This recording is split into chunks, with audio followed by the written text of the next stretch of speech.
Hello everybody, it's Non-Scene News here, and today we've got a lot of breaking updates today. So first, let's just start where we were talking in our previous video, our last video. So, as you know, Zelenskyy arrived in 10 Downing Street in London, where he spoke with the new British Prime Minister, Keir Starmer.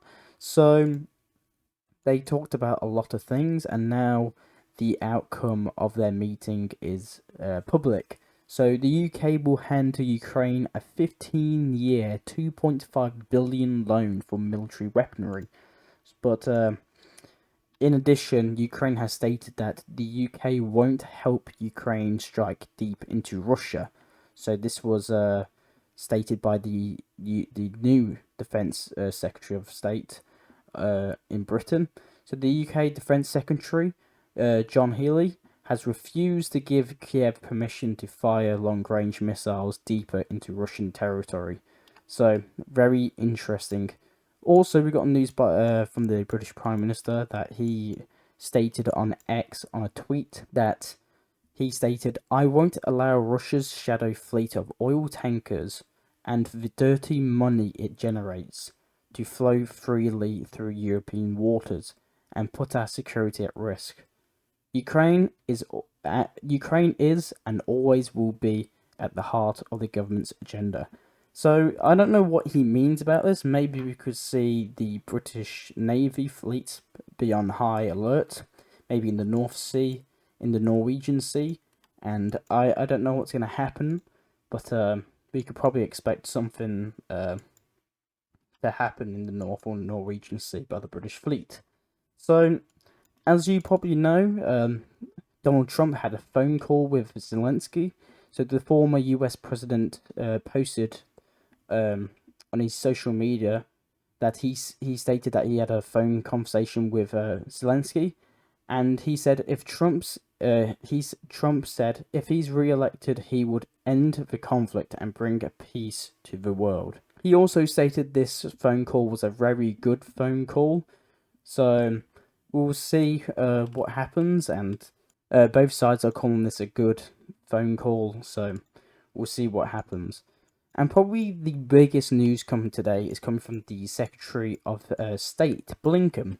So this is involvement in the Middle East. So the Secretary of State, Blinken, has stated that we are working to reach new agreements for exchange deal. So this is stating the war that's going on in Israel and Gaza. And he said, our first priorities are the release of the hostages and a ceasefire in Gaza. I believe that we are close to reaching a ceasefire deal in Gaza and opening a path to reach a lasting peace. There are still some outstanding issues that we are seeking to resolve, but Israel must develop a plan for Gaza after the war. We have approval from Israel and Hamas on the framework of action, a proposal by Biden. So very interesting. And the biggest news he stated, Anthony Blinken, that he stated that Iran is capable of obtaining materials for nuclear weapons within 2 weeks. So this was stated by the US Secretary of State, Anthony Blinken. And we've also got news from the US State Department. And they have also said that Iran is close to producing nuclear material. So according to the US, Iran is apparently may obtain nuclear weapons in the next 2 weeks. So, as always, I will keep you updated in this matter. So, very interesting news that's coming here. And we've got also some news coming from this area, coming from the Houthis. And the Wall Street Journal has stated the US intelligence fears that Russia may transfer anti-ship missiles to the Houthis, stated the Wall Street Journal. So we've also got the news coming from Hungary, well, more specifically the Hungarian Foreign Minister Peter. So he has accused Zelenskyy of dragging NATO into war. So he again stated that Vladimir Zelenskyy is trying to draw NATO into an armed conflict with Russia, and he also admitted that it is not easy for him to remain within the framework of diplomatic decency reacting to the accusations from Zelenskyy against Hungarian Prime Minister Viktor Orban. So very interesting. Hungary and Ukraine is not in the best floors right now, but we'll see what happens. And officially, the Chinese and Belarusian joint exercises have been successfully completed, stated the Belarusian authorities. So this was conducted in the near the Brest province here. Near the, apparently some sources saying only 4 kilometers, a couple kilometers from the Polish border. So it's officially done, and we'll see what happens here. We've also gotten news from Putin that Putin has officially congratulated Lukashenko on his 30th anniversary as president of Belarus. The news now coming from Kiev is that the Kiev Independent has stated that it's been 18 months and the F-16s have not yet arrived, Zelenskyy has stated. So Poland has also promised to ramp up the speed on deliveries to the F-16s to Ukraine, but Zelenskyy is very frustrated of how long it's taken for these F-16s to arrive to Ukraine. As he stated, it's been 18 months and F-16s have not arrived. Alright, now we've got some news coming from the Defense Minister of Russia. The Defense Minister of Russia had a meeting with the military officers and ensured that shelters for aviation at airfields would be built. So if you can see here in your bottom left corner, this is like a little example. And we got a news from the former Russian Deputy Defense Minister. So if you can see here, this man, I think his name was Timur Lavnov or something. So he was actually put into prison for the charge of corruption. So he's actually asked to be released from prison and sent to the front line. So this was stated by him. He wants to leave prison and be sent to the front line. I don't think this will probably happen because the Russian argument or the judge argument would be, well, if we do send you to the front lines, you just surrender to the Ukrainians, and then the Ukrainians will learn all the information about the Russian frameworks and the Russian military. So I don't know if this will be passed through, but we'll see.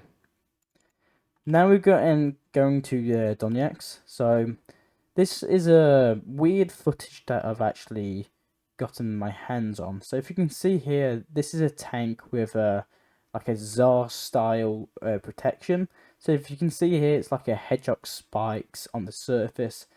So I actually don't know what this vehicle is. It seems to be a BTR, like wheels, but it's like a turtle tank with heavy like spikes on the outside. So I just really wanted to show you this. And we got some weird reports, but we got some interesting reports coming from Rome.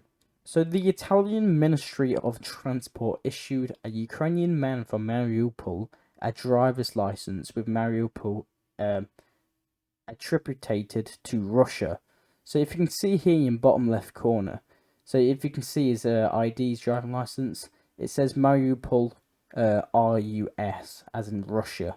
So this is a bit of conflict happening here. So I don't know if the Italian Ministry of Transport now recognizes Mariupol as Russia, and all driving license like in Mariupol will have Russia on it.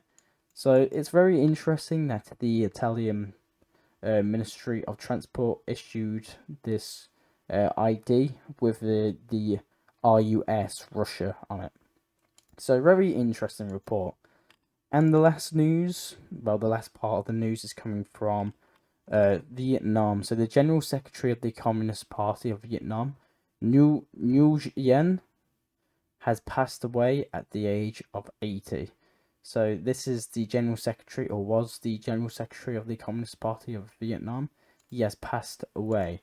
And the Russian President Vladimir Putin has offered his condolences to his Vietnamese counterpart partners. So Putin's one of the first that gave his condolences to the country of Vietnam and his counterpartners. So very interesting.